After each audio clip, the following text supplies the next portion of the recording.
Bismillahirrahmanirrahim. Assalamualaikum warahmatullahi wabarakatuh. Perkenalkan, nama saya Willy Ramdhani, NIM 311 18183, kelas 3D Farmasi, Sekolah Tinggi Stikes Bakti Tunasusada, Tasikmalaya. Di sini saya akan menjelaskan tentang evaluasi tablet. Yang pertama, ada keseragaman ukuran tablet. Diameter tablet tidak lebih dari 3 kali dan tidak kurang dari 1:1/3 tablet. Alat yang digunakannya itu adalah jangka sorong. Caranya, menggunakan 20 tablet, kemudian diukur diameter dan ketebalan tablet tersebut, kemudian dihitung rata-ratanya. Syaratnya adalah, menurut Farmakopeia Indonesia edisi 3, kecuali dinyatakan lain, tidak lebih dari 3 kali diameter tablet dan tidak kurang dari 4/3 kali tebal tablet. Di sini ada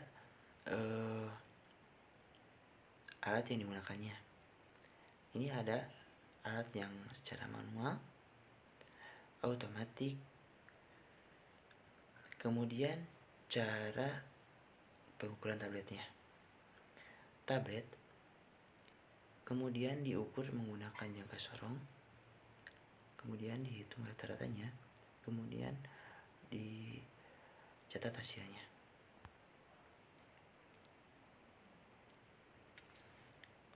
Kemudian keseragaman bobot dan keseragaman kandungan.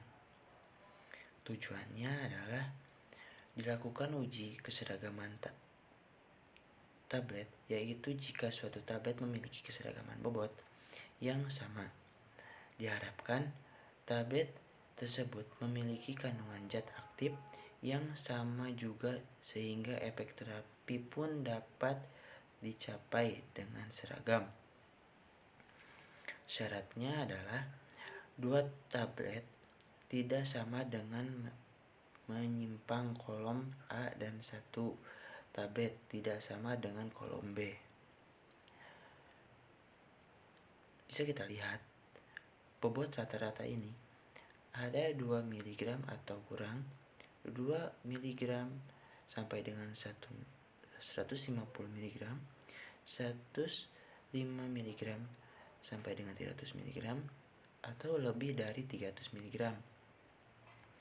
Penyimpangan bobot rata-rata dalam persenannya adalah, yang pertama, terbukti ada banyak perbedaannya. Yang pertama, dalam bobot rata-rata 25 mg atau kurang, terdapat penyimpangan bobot rata-rata 15%. Kemudian dalam penyimpangan B terdapat 30%.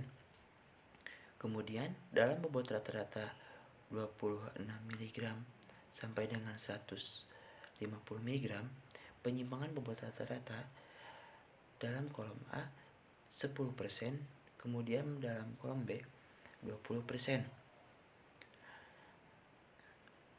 Kemudian bobot rata-rata 151 mg sampai dengan 300 mg dalam penyimpangan bobot rata-rata kolom A 7,5%, dalam kolom B 15%. Kemudian bobot rata-rata lebih dari 300 mg, penyimpangan bobot rata-rata dalam kolom A 5% dan kolom B 10%.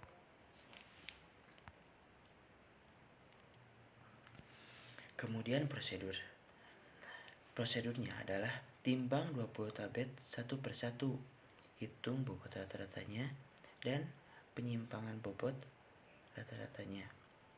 Persyaratan keseragaman bobot terpenuhi jika tidak lebih dari 2 tablet yang masing-masing bobotnya menyimpang dari bobot rata-rata lebih besar dari harga yang ditetapkan pada kolom A. dan tidak satupun tablet yang bobot penyimpangan dari bobot rata-ratanya lebih besar dari harga yang ditetapkan pada kolom B. Yang kedua, apabila tidak mencukupi dari 20 tablet, dapat digunakan 10 tablet. Tidak satu tablet pun yang bobotnya menyimpang lebih dari bobot rata-rata yang ditetapkan pada kolom B. Kemudian inilah alat untuk penimbangan bobot tablet tersebut.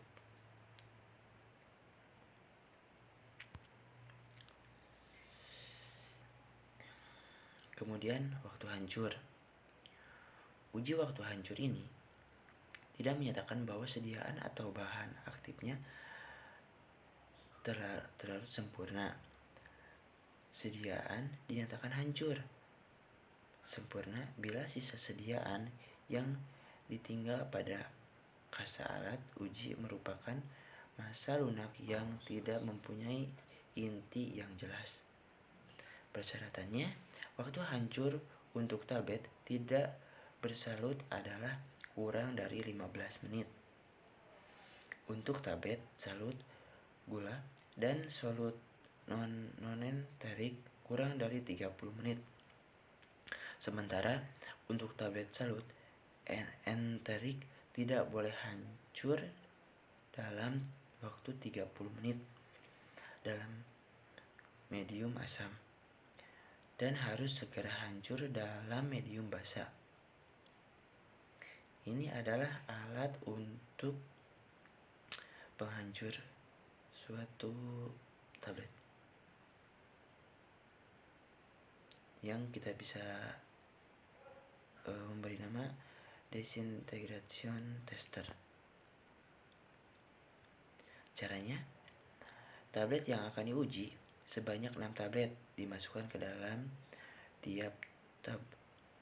Yang kedua, ditutup dengan penutup dan dinaik turunkan keranjang tersebut dalam kemudian air dengan suhu 30 derajat Celcius sampai dengan 22 derajat Celcius. Dalam monografi yang lain disebutkan mediumnya merupakan simulasi larutan gastik. Kemudian waktu hancur dihitung berdasarkan tablet yang paling terakhir hancur.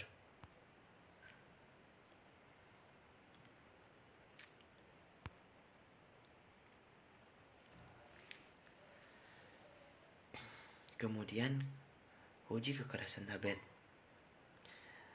Alatnya itu adalah Hendes tester. Uji ini digunakan untuk mengetahui kekerasan tablet agar tablet tidak terlalu rapuh atau terlalu keras. Kekerasan tablet erat berhubungannya dengan ketebalan tablet, bobot tablet, dan waktu hancur tablet. Persyaratannya, ukuran yang terdapat per tablet minimal 4 kg per cm, maksimal 10 kg per cm. Caranya, ambil 20 tablet, ukur kekerasan menggunakan alat Hennes tester, kemudian hitung rata-rata dan standar deviation. Dan ini adalah dimana alat yang digunakan untuk persyaratan tablet tersebut, yaitu Hennes tester. Di sini ada yang otomatis dan ada juga yang manual. Dan yang paling mudah digunakannya itu jelas yang otomatis.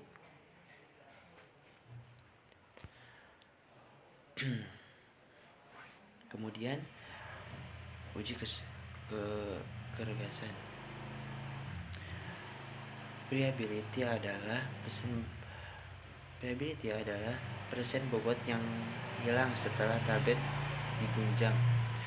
Penentuan kegerasan atau kerapuhan tablet dilakukan penentuan pada waktu tablet akan dilapisi coating. Kerapuhan merupakan parameter yang menggambarkan kekuatan permukaan tablet dalam melawan berbagai perlakuan yang menyebabkan abrasi pada permukaan tablet. Uji ini ditunjukkan untuk mengetahui tingkat kerapuhan suatu obat dengan batas maksimal yaitu kurang dari 100% atau 0,8%. Caranya yaitu adalah tablet yang akan diuji sebanyak 20 tablet terlebih dahulu dibebas, dibukan atau ditimbang. Tablet tersebut selanjutnya dimasukkan ke dalam preambiliator dan diputar sebanyak 100 putaran, sekitar 4 menit. Tablet tersebut selanjutnya ditimbang kembali dan dihitung persentase kehilangan bobot sebelum dan sesudah pelakuan. Persyaratannya, tablet dianggap baik bila kerapuhan tidak lebih dari 1%. Nah, di sini ada alat yang digunakannya itu adalah reliability tester. Ini adalah ada dua alat, yaitu ada yang manual dan otomatis. Mungkin sekian presentasi dari saya, penjelasan dari saya. Mudah-mudahan ilmunya bermanfaat. Maaf apabila banyak kesalahan. Sekian, wassalamualaikum warahmatullahi wabarakatuh.